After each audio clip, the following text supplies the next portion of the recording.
जय हिंद सभी को। मैं doctor Ravindra, class 12 CBSE board physics subject में मैंने जो बुक लिखा है फिजिक्स एग्ज़ाम, इस बुक का पेपर नंबर 8 अभी हम डिस्कस करेंगे। और सारे पेपर मास फिजिक्स यूट्यूब चैनल में इस सभी का वीडियो मैंने अपलोड कर चुका हूँ। अभी 8, 9, 10 ये 3 वीडियो बनाने के बाद ये भी अपलोड कर दूँगा। चलिए अभी हम स्टार्ट करते हैं।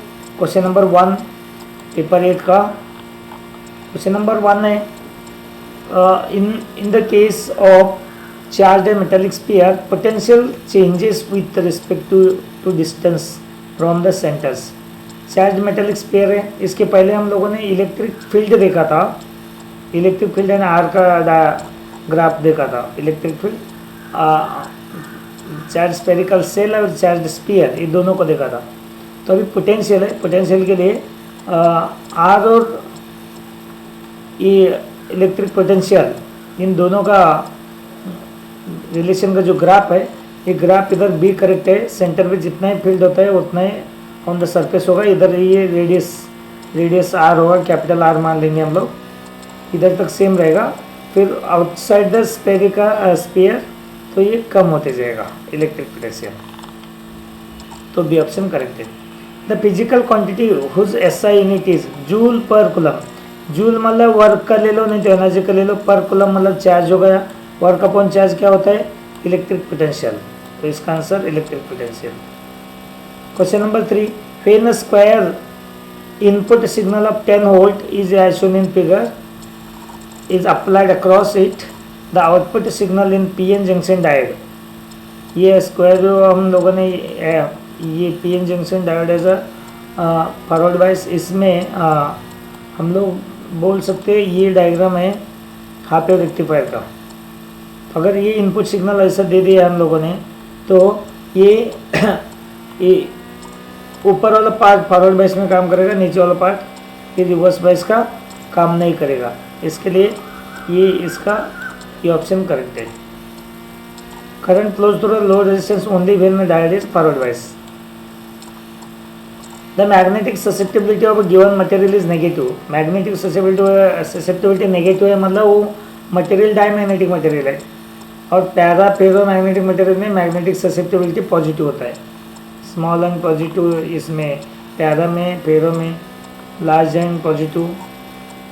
So now question number 5, when a forward bias is applied to PN junction diode it lowers the potential barrier. Forward bias में पोटेंशियल बैरियर कम करता है। क्वेश्चन नंबर 6, ये बहुत अच्छा क्वेश्चन है, higher order thinking question. The lower half of the convex lens is covered by the black paper as shown in figure, in which of the following statement is correct. तो इसमें complete image is formed on the screen with decrease intensity. Intensity कम होगा लेकिन complete image बनेगा। कई लोग देख के बोल देते हैं इमेज फॉर्म होगा ही नहीं, लेकिन इमेज फॉर्म होगा। उसका मैंने रीज़न बताया दिया है। आप कभी कभी अपर हाफ क्लोज करेंगे, सिर्फ लोअर हाफ रख देंगे, फिर भी इमेज बनेगा। ये देखो इधर है लोअर हाफ, अगर इधर हम लोगों ने क्लोज किया तो भी इमेज बन गया, अपर हाफ क्लोज किया तो भी इमेज बन गया, तो इमेज बनेगा 100%, बट इंटेंसिटी कम होगा। Question number 7, in Young's double slit experiment the third slit is made in between the double slit, then fringe of unequal width are formed, contrast between bright and dark fringes is reduced, then intensity of fringes totally disappear, only bright light is observed on the screen। तो इसमें हम लोग क्या किया, third slit is made in between the double slit, मतलब 3 slit हो गया। Then 3 slit हो गए तो हो गए क्या, intensity of the fringe totally disappear होगा ही नहीं, क्योंकि अगर सिंगल स्लिट होगा तो ठीक है। तो इधर तो डबल स्लिट और थर्ड स्लिट आ गया। Then contrast between bright and dark fringes is reduced.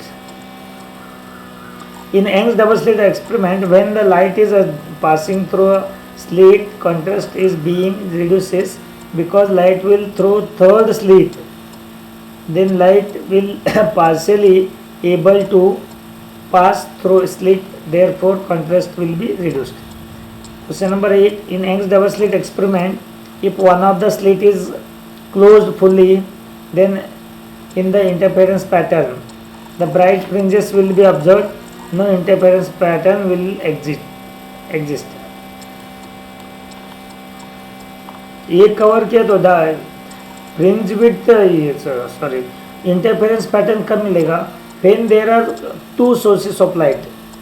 तो इधर एक ही सोर्स है तो इंटरफेरेंस पैटर्न का सवाल ही नहीं आता है. Identify the part of electromagnetic spectrum to which is used to improve visibility in runways during a fog and mist conditions. तो इंफ्रारेड रे यूज किया जाता है. In a pure inductive circuit the current lags behind applied EMF by पाई/2 से lagging होगा pure inductive circuit में. अगर pure capacitive circuit बोला दैट इज अ लीड, वो कितना पाई/2 से लीड रहेगा. और रेजिस्टेंस के लिए सेम रहेगा, ना लीड रहेगा ना लैगिंग रहेगा. ये तीनों क्वेश्चन इसमें कवर हो जाएगा.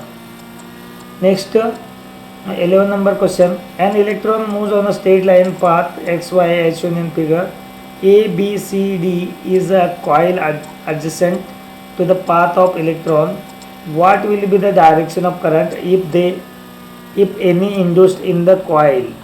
ये कॉइल इधर से करंट फ्लो, इलेक्ट्रॉन काम करे एक्स टू वाई जा रहा है, then electron X to Y जा रहा है तो करंट का डायरेक्शन क्या है फाइंड आउट करो. और इधर अगर इंड्यूस्ड ईएमएफ हो रहा है तो उसका डायरेक्शन क्या होगा. सो इसका आंसर है the current will reverse its direction as the electron goes past the coil. Then ये आंसर करेक्ट है. The current will reverse its direction as the electron goes past the coil. When the electron moves from X to Y, the flux linked with the coil ABCD, which is into the page, will first increase and then decrease as the electron passes by.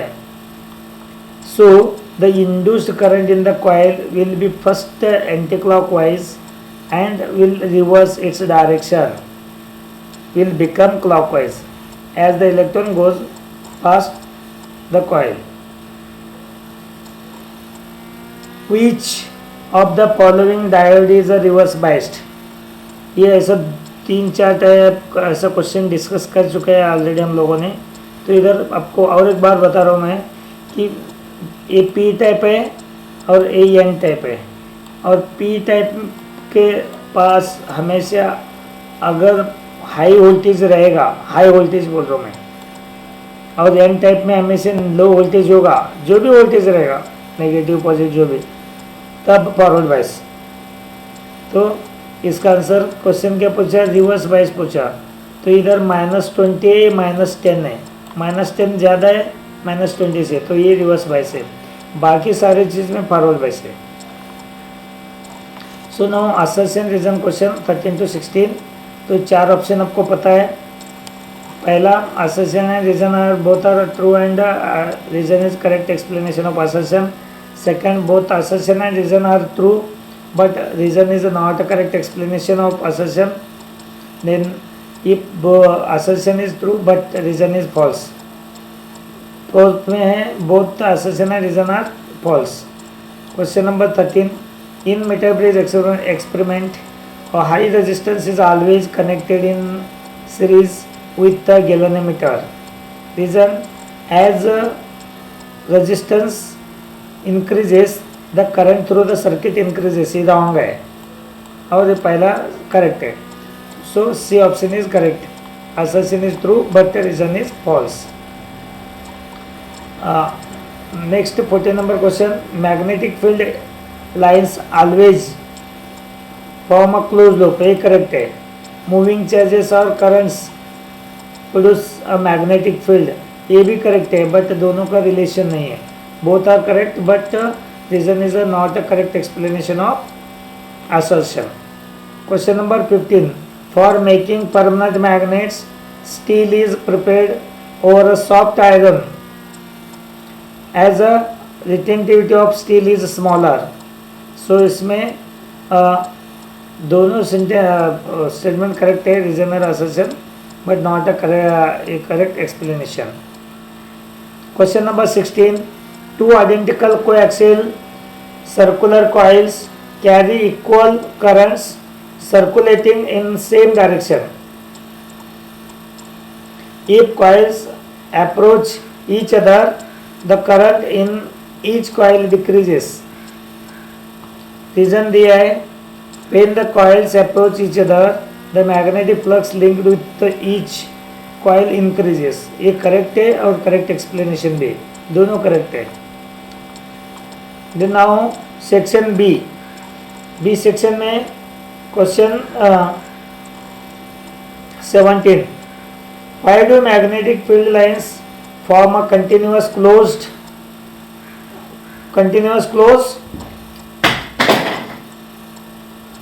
loops? Why do magnetic field lines form continuous closed loops? Why are the field lines repelled when a diamagnetic material is placed in an external uniform magnetic field? पहला question देखो, close loop क्यों बनता है. तो second दिया है, diamagnetic material magnetic field lines repel क्यों करता है. फर्स्ट क्वेश्चन क्लोज लूप का, magnetic lines of force form continuous close loops because a magnet is always a dipole and as a result the net magnetic flux of a magnet is always zero. Second B का answer है, diamagnetic material से magnetic field lines क्यों repel कर रहा है. So when the diamagnetic substance is kept in an external magnetic field, a feeble magnetism is induced in opposite direction, so magnetic lines of force are repelled. Question number 18. इधर इसमें भी ए और B दिया है, B point इधर है. तो ये देखो, what is mean by work function of a metal. Metal का वर्क फंक्शन क्या है.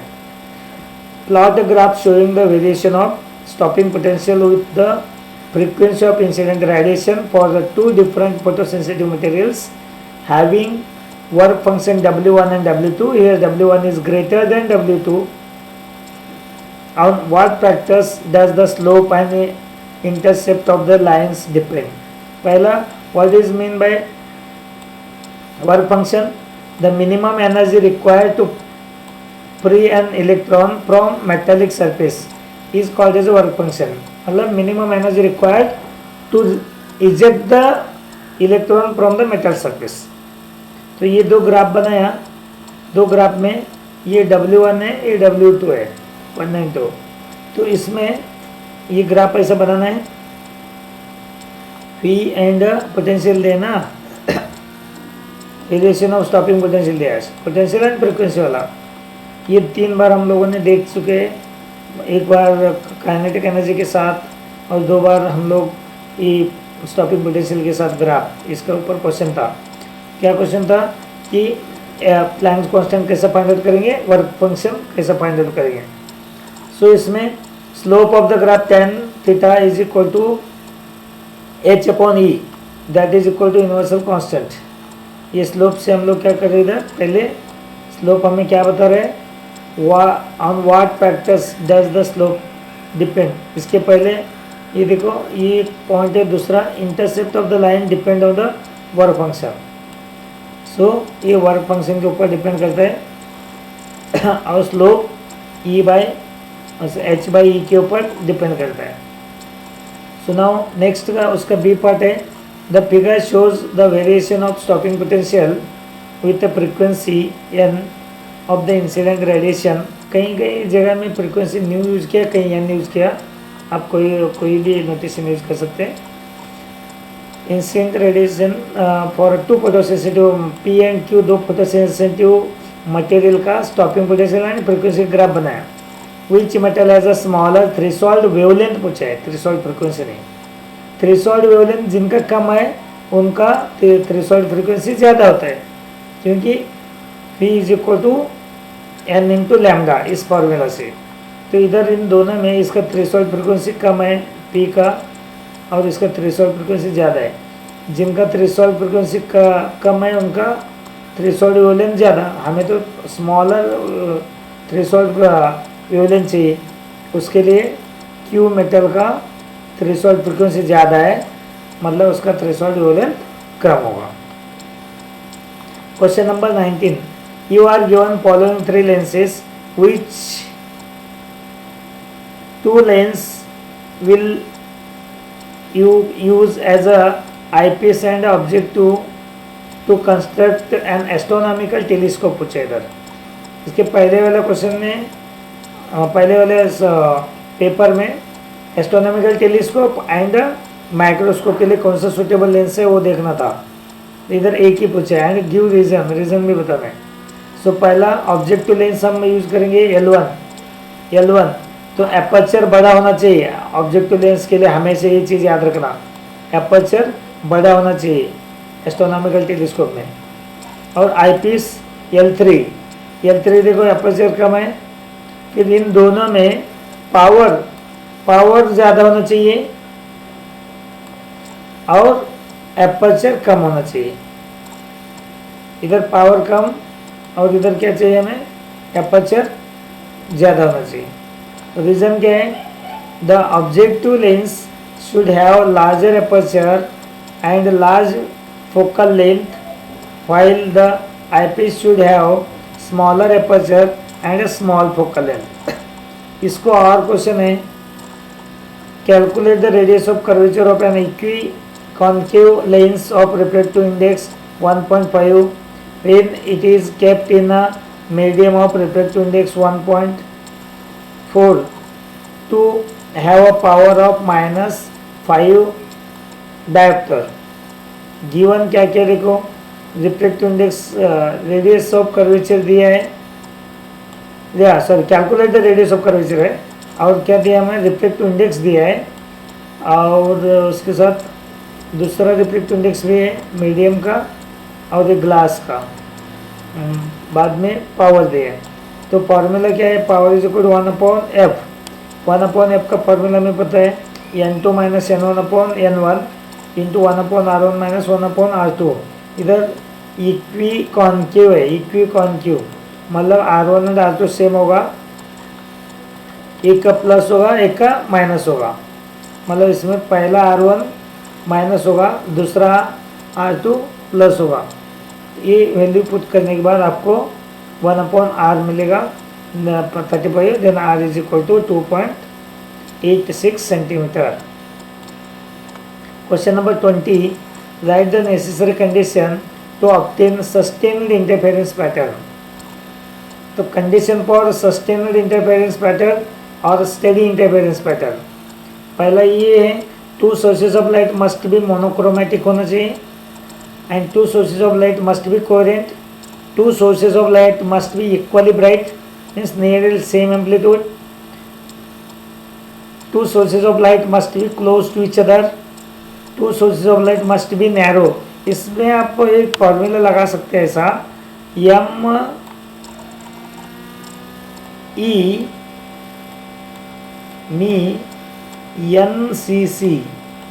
ME/NCC। देखो मी मतलब 2 सोर्सेज ऑफ लाइट, M मतलब 2 sources of light must be coherent, monochromatic, और E मतलब 2 sources of light must be equally bright. N मतलब 2 sources of light must be narrow, फिर 2 sources of light must be close to each other, the next 2 sources of light must be coherent source. तो ये आप लोग ME/NCC ये याद रख सकते हैं सस्टेन इंटरफेरेंस पैटर्न के लिए। This is a condition. Now identify the electromagnetic wave whose wavelengths vary as 10 to the power -12 meter to 10 to the power -8 meter। Second है 10 to the power -3 to 10 to the power -1 meter। Right one use of each. पहला है x ray, और इसका कोई भी एक use लिखो, x ray diagnostic store करके यूज किया जाता है और सिक्योरिटी पर्पज के लिए यूज किया जाता है। और इधर मैंने और एक लिखा है treatment for certain forms of cancer. और सेकंड है, इनके वेवलेंथ देखो कम है, सॉरी ज़्यादा है, -3 to -1। तो ये है माइक्रोवेव्स। माइक्रो ओवन भी यूज़ कर सकते हैं, रडार में यूज़ कर सकते हैं। ये एप्लीकेशन आप लिख सकते हैं। So now section C. Section C 3 mark का क्वेश्चन है। तो 3 मार्क क्वेश्चन, 7 क्वेश्चन है। पहला क्वेश्चन इसका, define power factor, state the condition under which it is maximum and minimum. पहला पावर फैक्टर का फॉर्मूला लिखेंगे। Power factor is equal to cos phi that is equal to R/Z। Means power factor is the ratio of resistance to impedance of an AC circuit. Then maximum power factor is 1 when R equal to Z, and minimum power factor is 0 when R equal to 0. Circuit में resistance ही नहीं है तो उस time में minimum power factor होगा। फिर इसका B का आंसर मैं ऊपर लिखा है, दोबारा इधर भी चला गया बी का आंसर। ठीक है, ये बी का आंसर इधर नीचे, क्वेश्चन नीचे इधर। What is the wireless current? Wireless current क्या है? A power transmission line needs input power is equal to, input power इतना दिया वो 2300 volt to a step down transformer with its primary windings having a 4000 turns. What should be the number of turns in the secondary windings in order to get output power at a 230 volt? First of all, define power factor. What is power factor? A current in a AC circuit is said to be wattless. Sorry, wattless current पूछे, wattless current। Power factor का definition पहले बताया हम लोग। What is wattless current? A current in an AC circuit is said to be wattless current when the average power consumed in such circuit correspond to 0. Such current is also called as a Hedley current. So इसमें क्या होता है, तो power factor में इधर resistance power average power is equal to 0 करना है। Average power is equal to 0 का कब आएगा? Average power is equal to 0 जब रेजिस्टेंस 0 होता है, तब रेजिस्टेंस 0 होगा तो एवरेज पावर 0 होगा।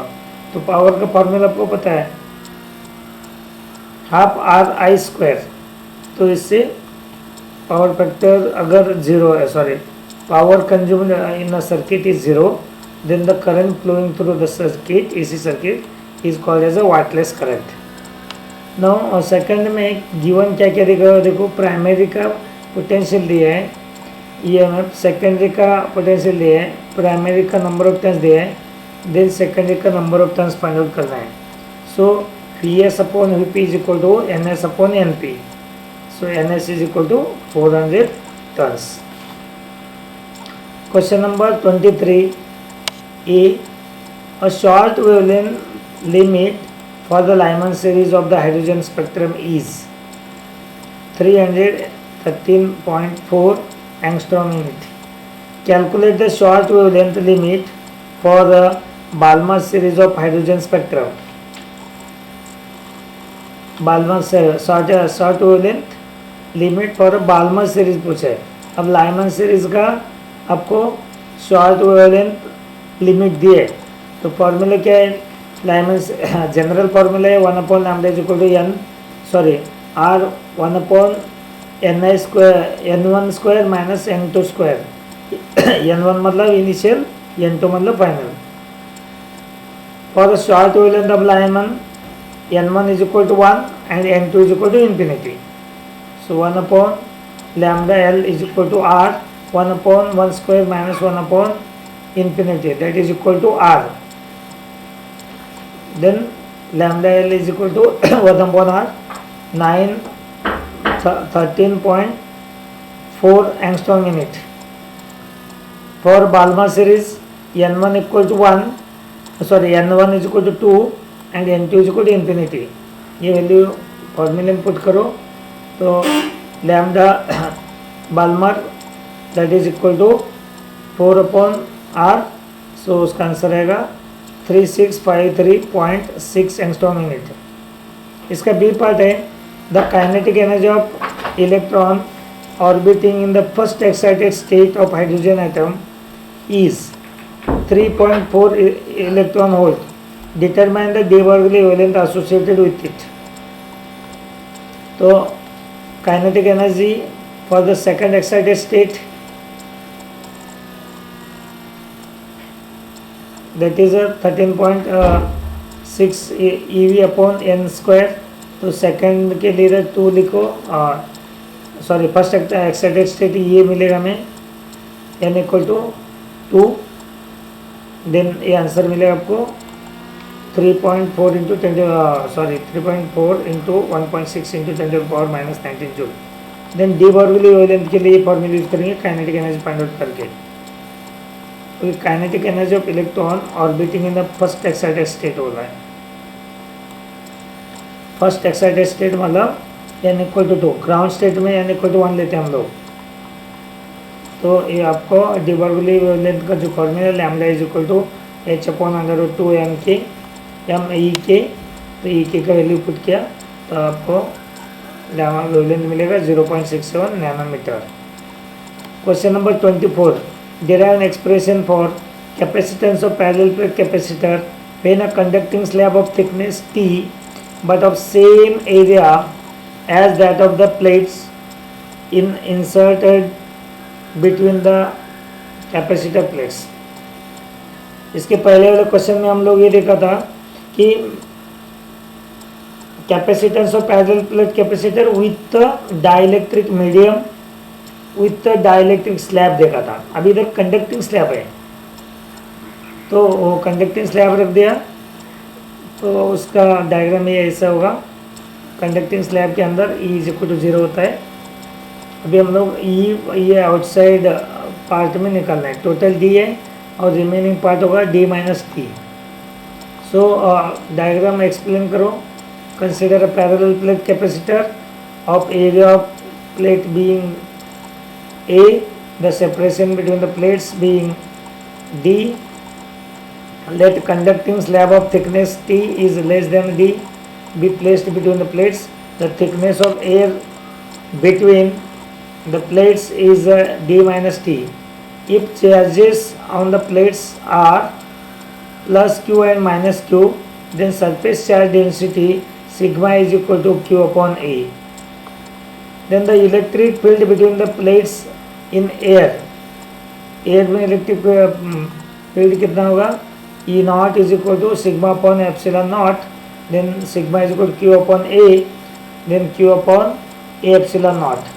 Then electric field between the plates in the slab that is equal to 0. Electric field conductor में 0 होता है.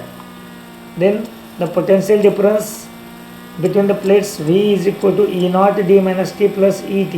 E T 0 हो जाएगा और E naught D minus T क्या होगा. E नॉट को फॉर्मूला पुट किया Q upon A epsilon naught, ऊपर D माइनस T रहेगा. सो ये मिल गया हमें V. Capacitance of parallel plate capacitor C is equal to Q by V. Q अपॉन V का वैल्यू पुट करो from equation 4. Q upon A epsilon naught into D minus T. Q cancel हो जाएगा तो A एप्सिलॉन नॉट ऊपर चला जाएगा. Then C is equal to A epsilon naught divide by D minus T. This is the answer. Now question number 25. मैं capacitor का सारे question complete किया जो सिलेबस में अभी तक का क्वेश्चन पेपर में जो 1 to 8 तक, उसमें सारे कैपेसिटर का क्वेश्चन कवर हो गया. तो कौन सा कैपेसिटर का question capacity of parallel plate capacitor with dielectric medium, without dielectric medium, with dielectric slab of thickness T and with conducting slab of thickness T. ये अभी का question. So now question number 25. A ray of light passing from air through an equilateral glass prism undergoes minimum deviation when the angle of incidence is 3/4 of the angle of prism. Calculate the speed of light in the prism. तो speed पूछा है, तो पहले हम लोग angle of incident, angle of prism, इनका relation से हम लोग angle of incident and angle of refraction find out करेंगे. सो एंगल ऑफ प्रिज्म कितना दिया है 60 डिग्री. तो angle of incident is equal to 3/4 times of angle of prism. So that is 3/4 into 60. So I is equal to 45. At minimum deviation angle of incident, at minimum deviation में angle of refraction is equal to R is equal to A/2 होता है, that is 30. So n refractive index is equal to sin I upon sin R. Sin I is equal to sin 45, sin R is a sin 30. So that total answer is a √2. The speed of light in the prism is given by speed of light in the prism is equal to speed of light in air divided by refractive index, क्योंकि refractive index is equal to V1 upon V2 होता है. Speed of light in first medium divided by speed of light in second medium.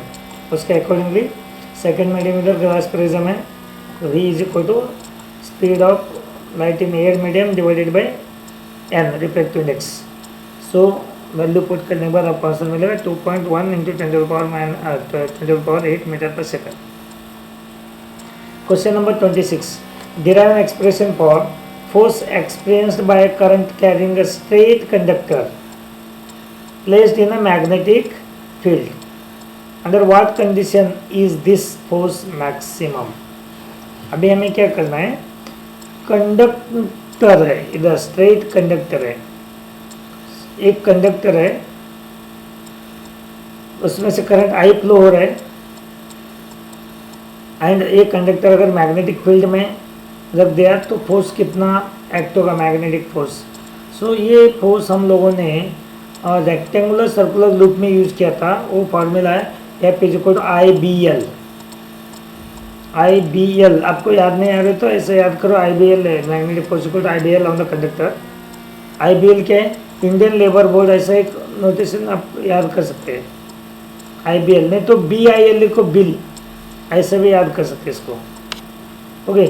सो ये देखो, ये rod इसमें रखा है, मैं किया एनी एंगल थीटा एंगल बना दिया, और इसका लेंथ L है, और इसमें जो मैग्नेटिक फोर्स लग रहा है IL भी साइन थीटा और BIL sine theta.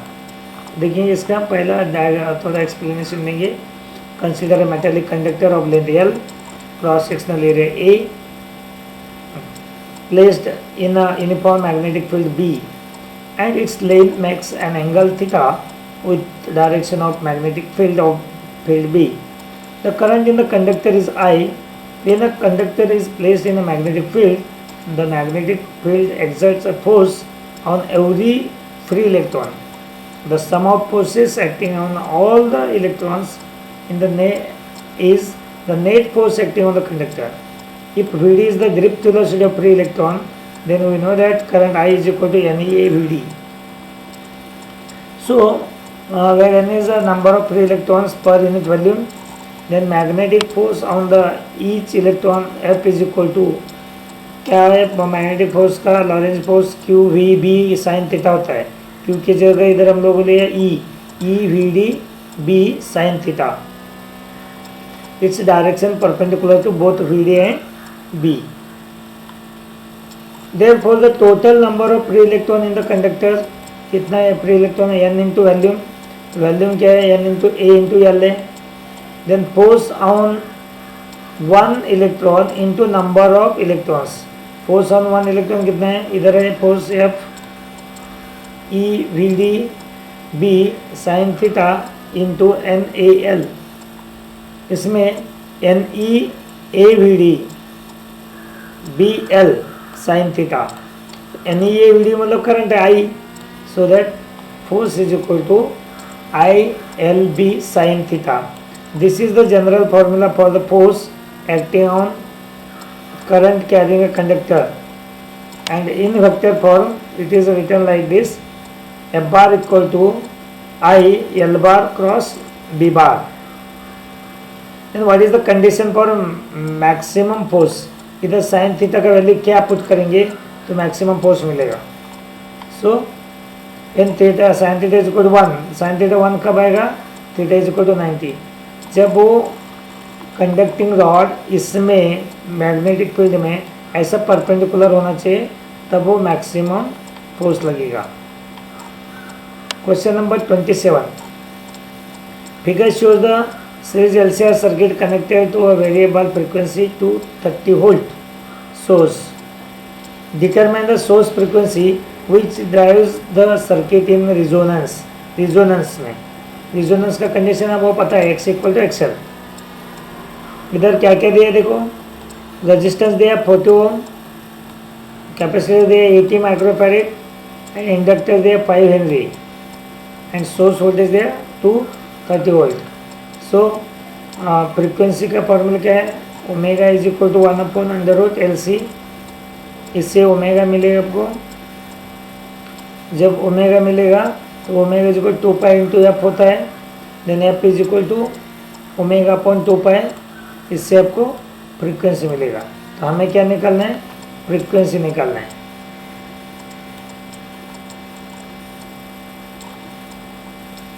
Calculate the impedance of the circuit and the amplitude of current at a resonant. impedance निकालने के लिए फॉर्मूला क्या यूज करेंगे? At resonant condition current maximum होता है, then that is R equal to Z. Impedance equal to resistance होता है. So R equal to Z, Z की जगह आर ले लो 40. Then I max equal to V R M S upon V R M S into √2 divided by R. So VRMS there 230 √2 divided by R 40. So 8.1 ampere current मिलेगा. उसका ये C part है.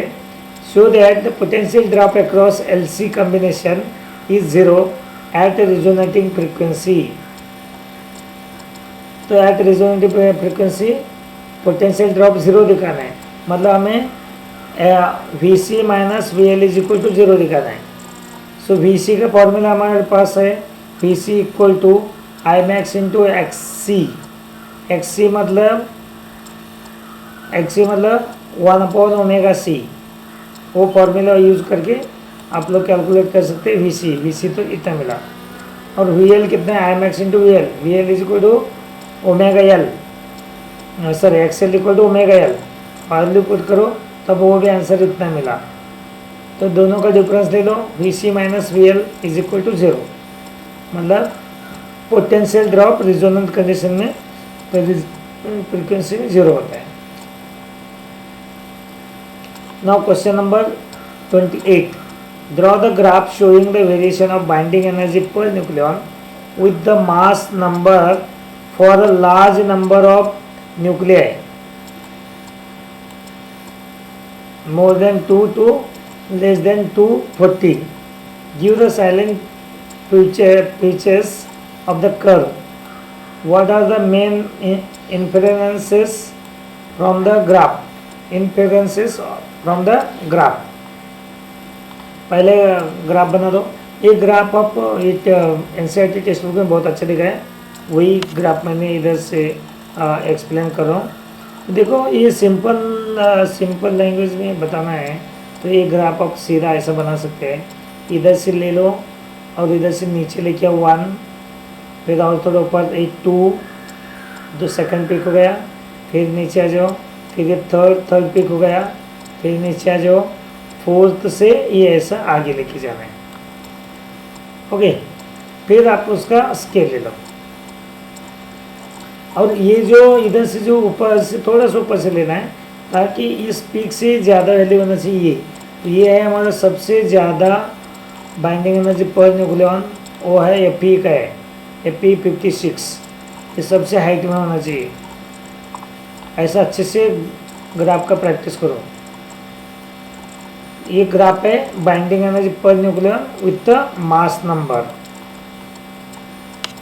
Then binding energy per nucleon as the average energy per nucleon needed to separate a nucleus into its individual nucleons. ये binding energy per nucleon. Binding energy per nucleon determines the stability of the nucleus. जिनका binding energy per nucleon ज़्यादा वो ज़्यादा stable होगा, जिनका binding energy per nucleon कम वो less stable होगा. Then if its binding energy per nucleon is higher, then that are more stable elements nucleus. Then binding energy per nucleon is less, then that is nucleus is a less stable. So following are the main features of the curve. Number 1, the binding energy per nucleon is practically constant for the nuclei of middle mass number. कहाँ से कहाँ तक? 30 से लेकर 170 तक, almost constant. The curve has a maximum of about 879 MeV for Fe equal to 56, that is Fe. ये maximum value होगा, तो Fe is a more stable element. The binding energy per nucleon is low for both the lighter nuclear less than, जिनका atomic mass number less than 30 है, and heavy nuclear जिनका atomic mass number more than 170. और following are the general inferences conclusions. पहला है, graph से ये conclusion निकलता है, the force is attractive and sufficiently strong to produce a binding energy of few MeV per nucleon. Second, B binding energy per nucleon for lighter nuclear like H11, H21 and S31 has a small value. If binding energy per nucleon is less, then the nucleus is less stable. For mass number ranging from 2 to 30, there are sharp peaks corresponding to nuclei having a mass number is multiples of 4. ये multiples of 4 में जो है elements nuclear है उनका ओ peak पे, तो देखो इधर ओ पीक पे HA कार्बन है और ये ऑक्सीजन 16 है.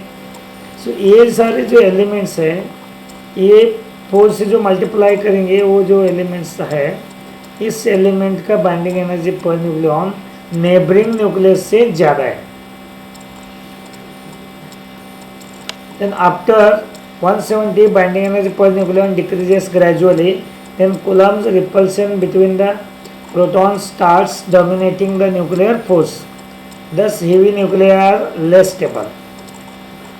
इसका और क्वेश्चन दिया है, what characteristics property of nuclear force explains the consistency of binding energy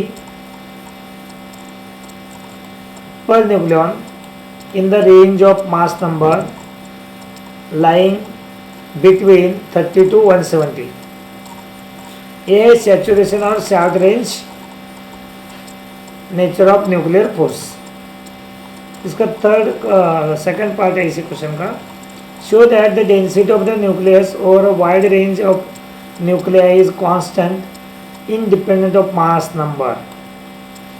तो इसके लिए हम लोग ये लिखेंगे, radius of nucleus is related to its mass number. ये फॉर्मूला हमें पता होना चाहिए, R equal to R0 A⁻⁴, where R0 is उसका वैल्यू दिया 1.1 × 10⁻⁻15 metre. If m is the average mass of a nucleon, then mass of nucleus is equal to ma, where a is a mass number. Then volume of nucleus is equal to 4/3 pi r³, that is equal to 4/3 pi. r का value put किया हम लोगों ने R0 into A⁻⁴ cube, that is equal to 4/3 pi R0 cube into A. Then density of nucleus rho is equal to mass upon volume. तो mass तो इधर लिखा है m into A divided by volume 4/3 pi R0 cube into A. So that A cancel हो गया, इधर से A cancel हो गया, तो बच गया क्या, लास्ट फाइनल इक्वेशन है 3m/4 pi R0 क्यूब. इस इक्वेशन में, ये लास्ट इक्वेशन में देखो, लास्ट इक्वेशन में इधर कहीं भी आपको एटॉमिक मास नंबर नहीं दिख रहे, इसका मतलब nuclear density is independent of mass number. इसका हम second D and second D part next video में देखेंगे। धन्यवाद।